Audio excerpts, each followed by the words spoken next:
So, we want to talk about today, and we've talked a little bit about this before, intriguing beginnings. How do we build suspense right from the very start?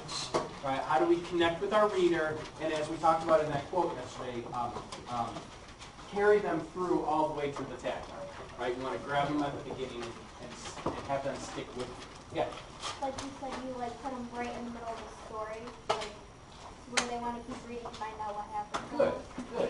Yeah, that can be an awesome way to do that, is to figure out a way to sort of drop somebody into the middle of the story. For whatever reason, we always want to do a bunch of setup before we get into something interesting.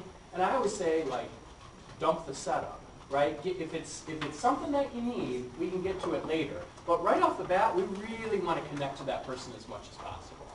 I wrote as our quote for today, suspense is not only in the reader, but in the novelist, right? The person who writes it, okay? Who is intensely curious about what will happen to the hero, right? Because you have this opportunity when you're writing this story to sort of dictate the course of events. You're going to figure out where this story is going. You sort of have this chance to play God, right? You've created this whole world, and you get to determine what happens in that world.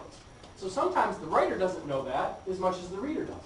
And that act of suspense, or kind of the surprises that come with that, can be very, very powerful in terms of where the story might go. So first thing I want to do is actually just take a look at first lines. So you have a book in front of you, right? The one that you're currently reading. Open it up to the very first page.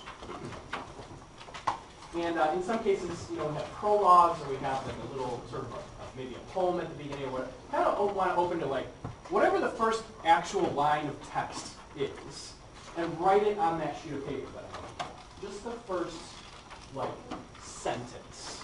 Jot it down.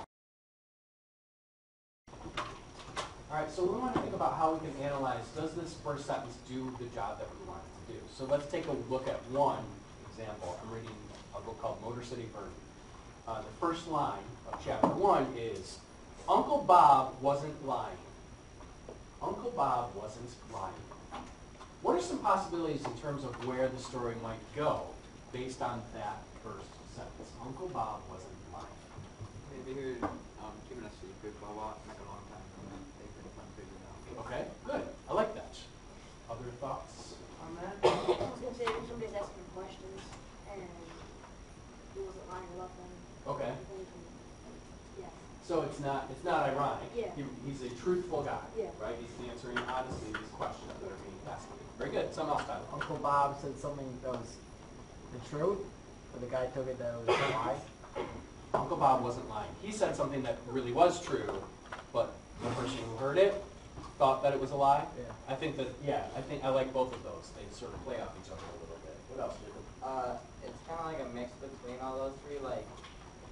Maybe when he was little, Uncle Bob told him a story, and he eventually found clues to the story that made it true. Good. Yeah, we've got we sort of built some backstory to this, which I think is good. I think that's a nice way to go. Something else? Falling off. We've got some good examples, I think. Okay, so now let's have you do that for your particular first line. All right. So now step 2. So that we've heard some things that, especially in certain cases, you hear it and you go, ooh, all right, I kind of want to figure out where this is going. Let's take a look at, you have somewhere in your materials, your rough draft of your suspense story that you started. Take it out. We talked about before how there's probably an intriguing line somewhere in there.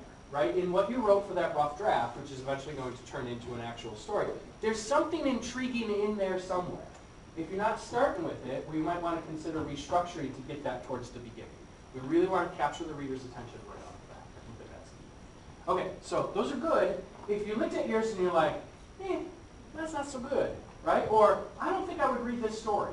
If you wouldn't read it, and it's yours, nobody else is going to want to read it either, right? This is like parents and kids. Right? If I always tell people I don't mean this to be mean, but your mom is supposed to think that you're beautiful, right? Your mom who birthed you, she's the one that's supposed to think that you are the most beautiful baby in the world. If she doesn't, right? If your own mom doesn't think that you're the most beautiful baby in the world, yeah, I don't know, right? This might be a little shaky, right? So the same thing with stories. If you don't like your story, if you don't think that your story is amazing, other people aren't going to think the same thing either. Right? You have to really buy into the fact that this is the greatest thing you've ever written every time you write. Right? This is the best thing I've ever written every time I write. Okay, so I gave you some starters. Okay? There is a website that you can go to that has, there's just like it's a story starter generator or something weird like that. You just hit a button and it gives you one of these like kind of either creepy or intriguing or mysterious kind of story openers. In many cases, they're not even complete sentences. It's just like the first 4 or 5 words. Third thing on your paper, now that you wrote the one from your book and the one that you wrote, here's what I want you to do next is write, this is the last one, the starter that you just got, and then complete that thought. Okay, so take that story in some sort of direction that you think it might go. There's no, I'm going to give you like a couple minutes here. 12:42, right? I'm going to give you just a couple minutes to kind of maybe write a sentence or two to conclude where that's going. Yes, sir? Do you have a dictionary? What's the word? For Sad? There's so many possibilities there. Any questions? Let's just write 2 minutes. So in a minute here, there's actually, someone else has yours somewhere in this row. Okay? So starting with Andrew in the front row and working around to Greg is one set. And then from Anthony all the way around is the other set. I'll start you. Someone in the back has, as the dream faded, she chased it forlorn. Actually, no, that's yours. Okay, so you guys are partners. You need to figure out a logical way to find your partner, share your story, and see if you took it in a similar direction or in different directions. Okay, go find them and sit by them. Figure out how to do that.